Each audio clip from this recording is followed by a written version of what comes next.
This is how time becomes tangible, not a line, but a hanging garden of gray silk. The scent of purity ascends, and pipe smoke curls like the ghost of a viper into my eyes and clings to my eyelashes. First there's the warmth of a loving hand, and then the cold rush of absence. Its body a slow blue serpent unfurling from the ceiling's gray mouth, filling the room like a secret told in reverse. From its tender stalk, a slow flower of cinder blooms upside down, a hanging bell of spent pollen. The cigarette is a white bone, shed from the skeleton of linear time. I set its tip on fire to watch it forget itself. Its ember is a tiny breathing sun, a collapsing star at the tips of my fingers. With each drag, I inhale extinct flowers and the silver fur of a dream animal that lives only in the periphery, the lingering static of a radio tuned to a station that stopped broadcasting in 1972. It is the ghost mouth of the viper, but also the scent of dark sugar that tastes of a tomorrow that never arrived, and a yesterday that never left. It is the temperature of a hand pulling away and of being born inside a cathedral of grief.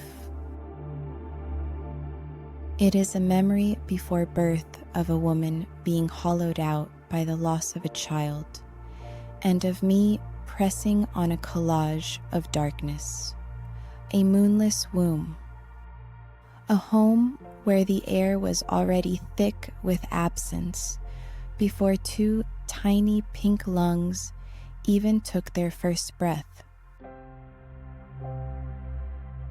I saw a fragile wrist in the curl of it, the pale turn of bone beneath skin, a silver bracelet dissolving into mist. It was my mother's, or perhaps a queen's from a sunken country.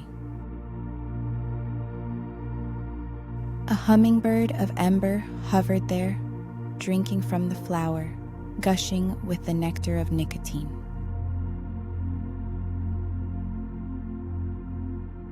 The smoke here is not an event. It is an atmosphere. It is the air inside the wooden box marked lavender and bone, the living mouth to the waiting, starless air.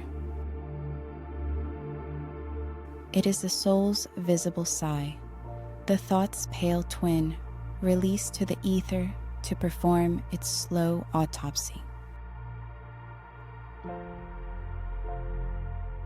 It writes itself upon the wallpaper in cursive shadows, a language of gaps and curls. It spells remember, then forget, then a word that is both at once. This is the omnipotence of dream. I open my ashtray and find my childhood at the bottom, perfectly preserved in feather ash. A tiny apron, folded from dust, a toy car, smashed, cooled and quiet. Breathe in, and you hear a sparrow's heart stop. Breathe out, and the windows grow fur. And somewhere in between, all that is solid must dream of being frail.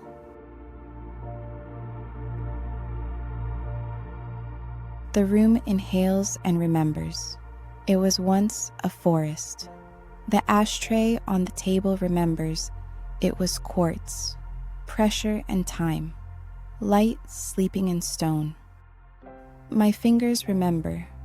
They were newborn willow branches, dipping into a river of potential that flowed both ways.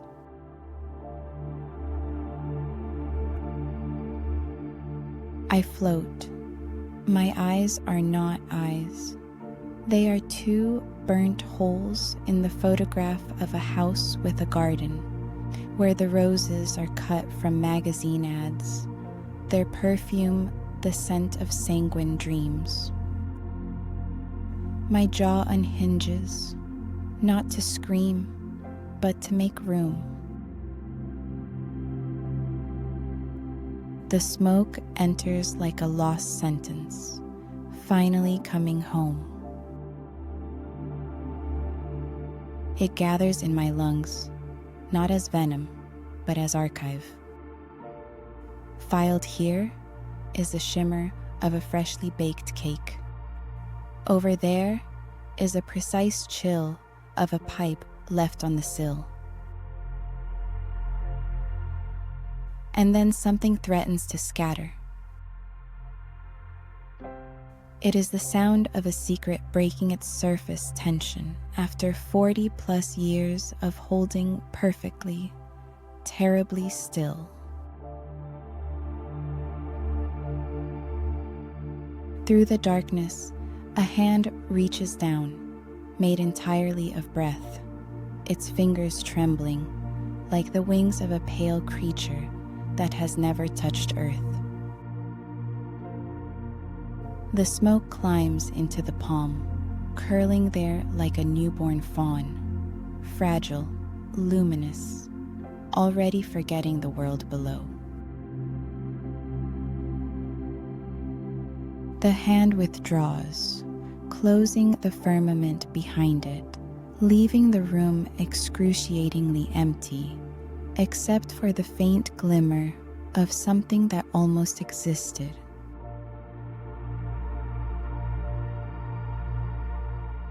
The smoke is the medium. It carries what fire cannot consume. It is the visible breath of the unspoken, the ethereal body of the wound with no visible scar, the heavenly dispersal of a thing too dense to be born alone.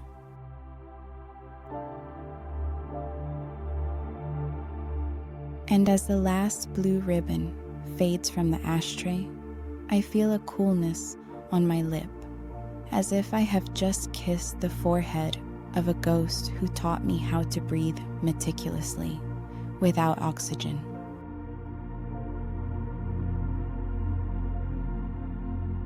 When I light up, I am passing the shared ghost between us, watching it hang in the space that separates your face from mine, becoming the only bridge that has ever held.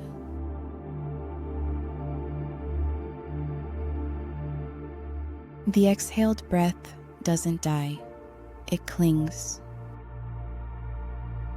It becomes the silk for the dream spiders who will spin it into the hammock that cradles the next unconscious moment, where I will float, disembodied in the blue remembered air of the first time that I ever learned to hold my breath indefinitely.